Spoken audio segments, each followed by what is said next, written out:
Shalom, saudara-saudari seiman dalam Tuhan Yesus Kristus.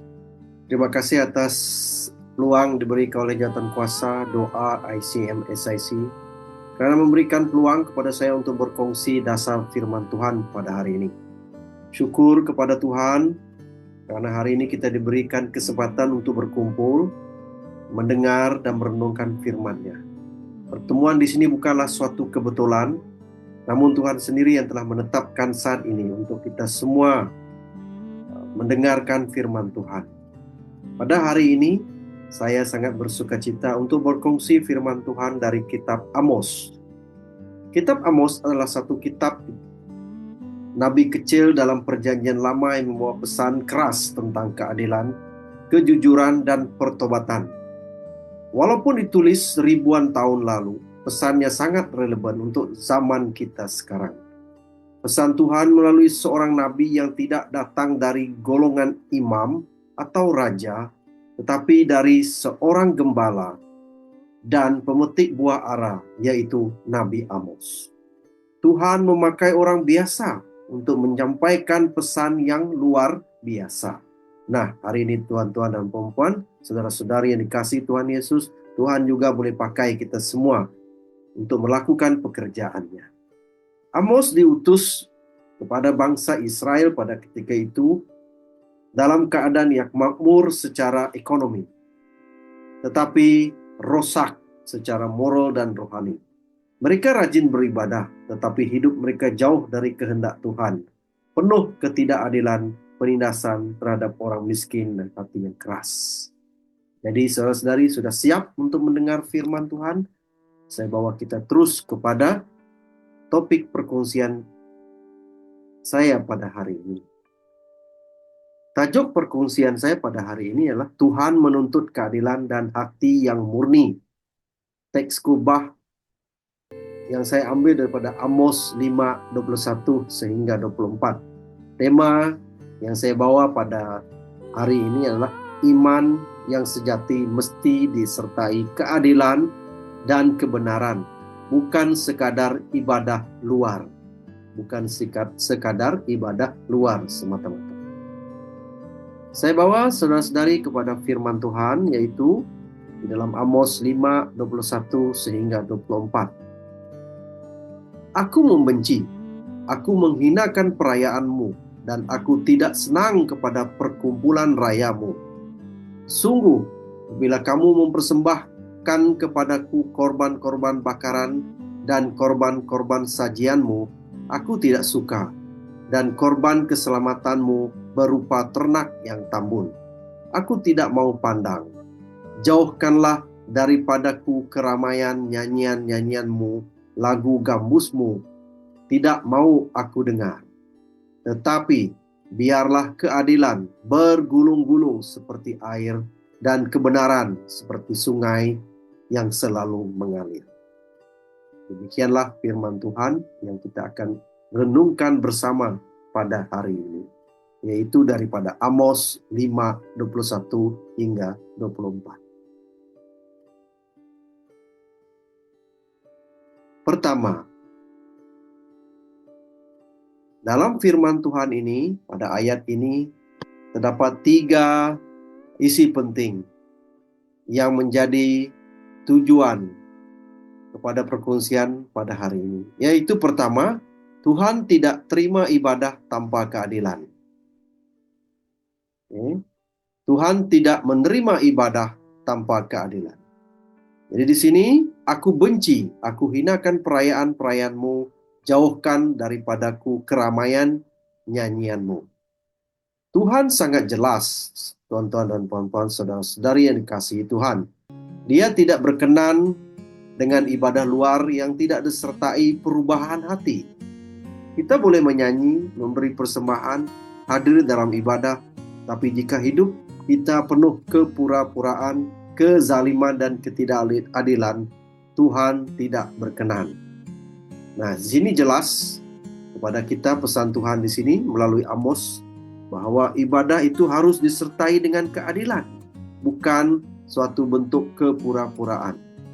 Jadi Tuhan pada zaman tersebut melalui Amos, dia tidak berkenan kepada perayaan, keramaian, nyanyian orang Israel pada ketika itu, karena mereka hidup penuh dengan kepura-puraan. Mereka hidup penuh kezaliman dan ketidakadilan yang berlaku. Jadi pertanyaannya untuk kita hari ini, ataupun pesannya kepada hari ini, adakah ibadah kita hanya seperti kebiasaan atau sungguh-sungguh dari hati kita? Ini adalah pertanyaan untuk kita semua. Adakah kita memperlakukan orang lain dengan kasih dan keadilan? Ini juga pertanyaan kedua yang menarik untuk kita renungkan bersama lewat daripada bahagian ini, yaitu Tuhan tidak terima ibadah tanpa keadilan. Jadi ibadah harus disertai dengan sungguh-sungguh dari hati kita, yang memperlakukan orang lain dengan kasih dan keadilan. Itu yang menjadi tuntutan pada bahagian yang pertama ini. Tuhan tidak sekali menerima ibadah tanpa keadilan. Jadi hidup kita harus penuh kasih dan juga ada keadilan yang berlaku dalam hidup kita. Jadi kedua, saya bawa saudara-saudari kepada poin yang kedua, ataupun bahagian yang kedua, itu Tuhan maukan keadilan dan kebenaran.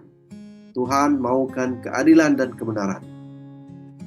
Pada ayat yang ke-24 di situ, tetapi biarlah keadilan bergulung-gulung seperti air dan kebenaran seperti sungai yang selalu mengalir. Jadi ibadah yang sejati adalah hidup yang adil dan benar di hadapan Tuhan dan sesama manusia, sesama kita. Tuhan tidak hanya melihat apa yang kita lakukan di gereja, tetapi bagaimana kita hidup setiap hari. Jadi bagaimana kita memperlakukan pekerja, sesama rekan sekerja di sini, jiran, keluarga, dan orang miskin, dan juga orang asing. Jadi bagian ini berbicara bagaimana kita memperlakukan orang lain dalam hidup kita. Apakah kita memperlakukan mereka dengan adil dan kasih, ataupun kita memperlakukan mereka mengikut pangkat, darjat, dan kedudukan mereka? Ini adalah pertanyaan. Adakah kita memperjuangkan keadilan di tempat kerja dan di dalam masyarakat? Adakah kita jujur dalam urusan keuangan, perniagaan, dan hubungan sesama kita? Ini adalah pertanyaan-pertanyaan yang sangat baik yang saya pikirkan melalui kitab Amos pada bahagian ini, Amos 5:24. Mengenai ibadah kita. Bukan saja di dalam gereja, tapi di lebih lagi apa yang berlaku di luar gereja. Itu yang coba disampaikan oleh Amos kepada orang Israel pada masa itu melalui inspirasi dari Tuhan. Dan penulisan ini juga relevan untuk kita renungkan pada saat ini ataupun pada zaman ini.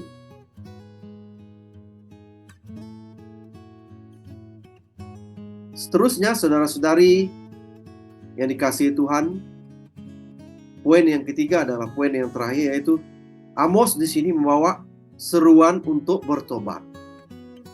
Amos juga membawa harapan, bukan hanya teguran. Tuhan mau umatnya, yaitu umat Israel pada ketika itu, berbalik dari dosa dan hidup benar. Dalam Amos 5 ayat 6 dikatakan, ditulis di situ, carilah Tuhan maka kamu akan hidup. Jadi Tuhan memberi kesempatan untuk kita bertobat, dan Dia mau kita hidup dalam kasih, keadilan, dan hubungan yang benar dengannya.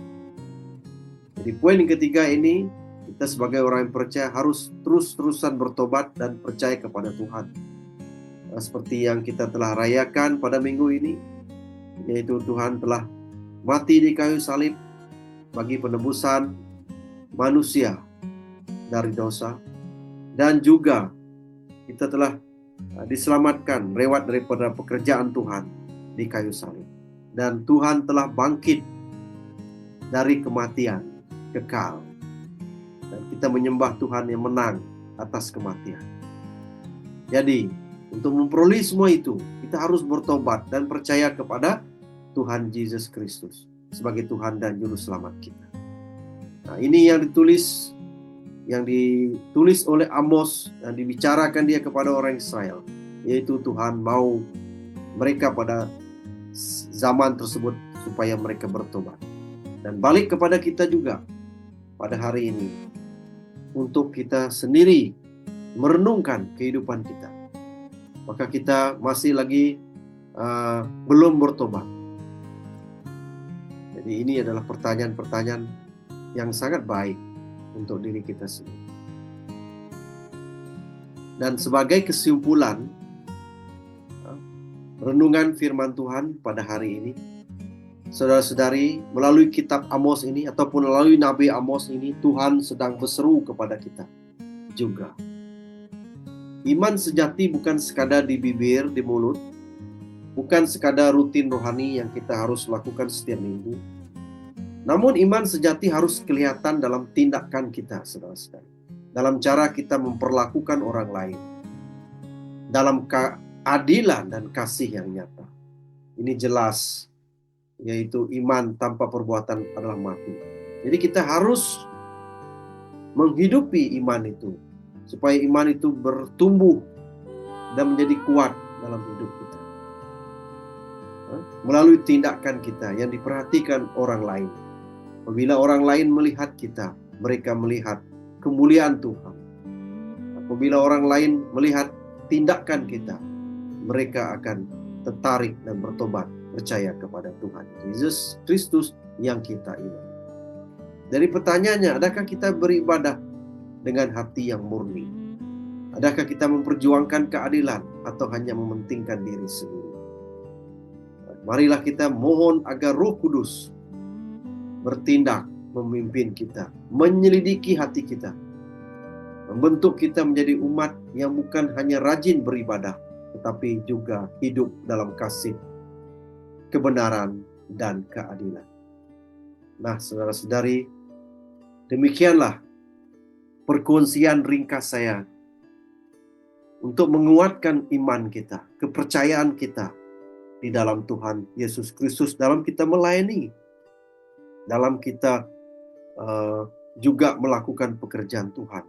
Apapun yang mendepani kita pada masa akan datang, pada di hadapan kita, kita harus seperti yang tertulis dalam Amos ini, keadilan kepada semua dan kasih yang nyata, memperlakukan orang lain tanpa melihat darjat, pangkat, dan harta. Kasih kita harus saksama kepada semua. Sekian. Itu saja fungsian firman Tuhan daripada saya. Tuhan memberkati kita semua. Amin.